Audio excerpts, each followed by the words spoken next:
పార్వతీపురం మన్యం జిల్లా పెదమేరంగిలో ఏనుగులు బీభత్సం సృష్టిస్తున్నాయి. గ్రామంలో రైస్ మిల్, దుకాణ సముదాయాలపై ఏనుగులు దాడి చేశాయి. రైస్ మిల్ తలుపులు, బియ్యం బస్తాలు, సామగ్రిని ధ్వంసం చేయడంతో బాధితులు లబోదిబోమంటున్నారు. ఫారెస్ట్ అధికారులు ముందస్తు సమాచారం ఇవ్వకపోవడంతో నష్టపోయామని బాధితులు ఆవేదన వ్యక్తం చేస్తున్నారు. గ్రామాలకు దూరంగా ఏనుగులను తరలించాలని ప్రజలు అధికారులను కోరుతున్నారు.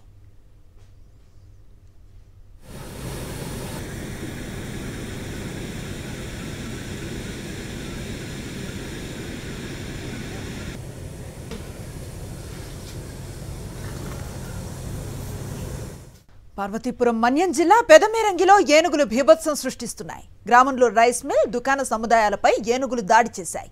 రైస్ మిల్ తలుపులు, బియ్యం బస్తాలు, సామగ్రిని ధ్వంసం చేయడంతో బాధితులు లబోదిబోమంటున్నారు.